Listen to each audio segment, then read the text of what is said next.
I'm Tim Bonyhady, and it's been very exciting to be shortlisted for the 2022 Mark and Yvette Moran NIB Award. I thought at one point I would call my book One Afternoon in the Kabul Stadium because of how the unveiling of women in the Kabul Stadium, orchestrated by the Afghan government in 1959, was immediately seen as a landmark for Afghanistan. Then I realised it should be called Two Afternoons, because it was 40 years later in 1999 that the Taliban first executed a woman in the stadium, an execution which would come to seize global attention. I had a great, if challenging, time working on the book, which was more than a decade in the writing.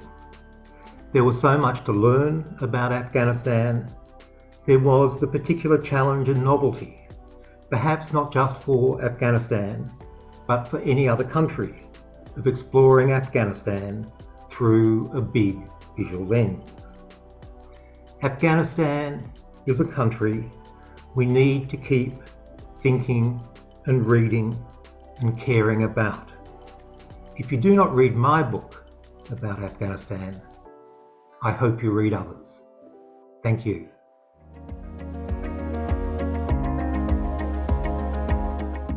Hi, my name's Delia Faulkner. I'm the author of Signs and Wonders. I'm thrilled to have been shortlisted for the 2022 Mark and Yvette Moran NIB Literary Award. I had the idea of writing this collection of personal essays because I wanted to try and find a language for the almost unspeakable losses we're starting to experience due to human-induced climate heating and biodiversity loss. But I also wanted to discover what other writers, artists, scientists, and philosophers had to say about this moment. At the same time, and I don't think I'm alone, the world has started to seem more beautiful to me the more that it's imperiled.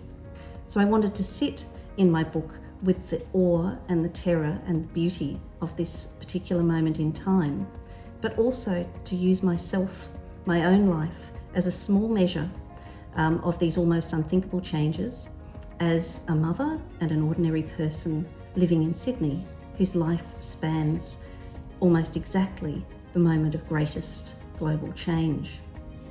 My hope is that in trying to grasp the enormity of this moment in the planet's history, we might feel more urgency to look after it. Thanks again for the shortlisting.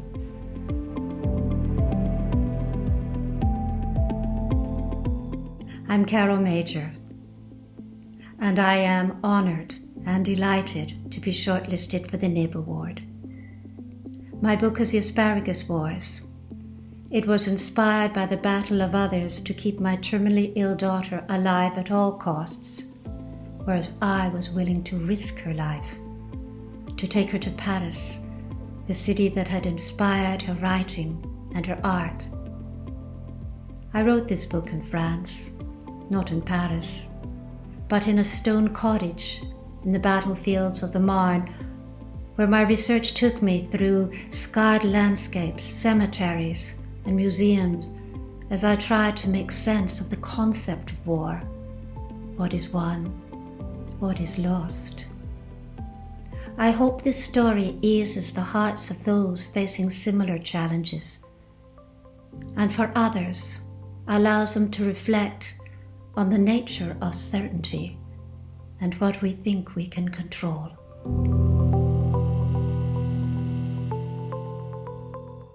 I want to thank Mark and Yvette Moran for this wonderful opportunity, and I'm casting my mind back 4.5 years ago to when I started this research. As an ex-detective and undercover cop, I'd worked with the mafia and inside, and I always wanted to know the how, why, when and where this scourge started, how it got to our shores. It was most important for me. So I very quietly snuck into Sicily, but principally in Palermo and then also in Naples later, and spent 4 years just going through folder after folder. I had to push my way into the vaults, into the archives. I had to get special permission. It took forever. And once inside, they were just trying to get rid of me again. But I had translators there, my small team, and we worked through it. day after month after year. It took us all that time. Many of the documents dated back to the 16th century. They were all very brittle, and we had a team of curators and observers watching us day after day. But we got there, we won, and finally we were able to tell this story.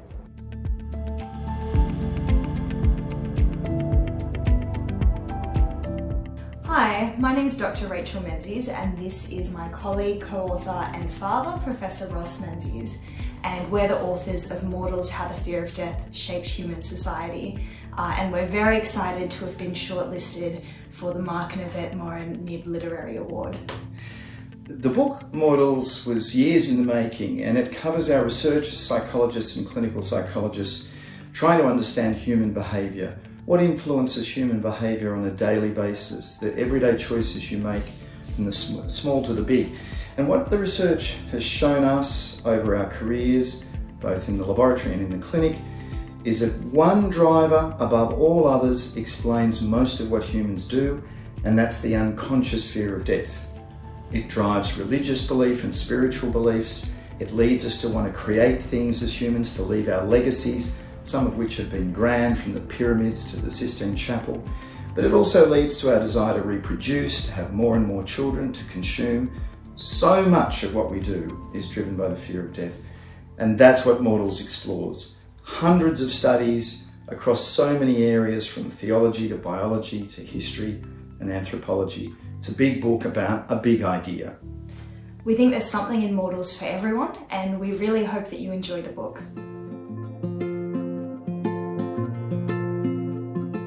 Hello, I'm Steve Toltz. I'm thrilled that my new novel, Here Goes Nothing, has been shortlisted for the 2022 Mark and Yvette Morin NIB Literary Award. Here Goes Nothing is a love triangle that takes place between this world and the next. It's a story of an atheist who wakes up in an afterlife he was absolutely certain would not exist, and yet it's not like any afterlife he's ever heard or read about. I was interested in the hubris of religious imagination that purports to know what awaits but is also limited in imagination. In thousands of years, we really haven't innovated in our conception of what the afterlife would be. We either see it as a reward, a waiting room, or a punishment, where answers to long-awaited questions are given. In Here Goes Nothing, I wanted to go in another direction, a place where the mysteries are not solved, but rather are multiplied. It asks serious questions to the atheist who thinks that death will be the sweet relief of nothing, and to the religious type who thinks that death will be a very specific award to them and their particular group. I hope the reader is interested in the mystery over the miracle. Thank you.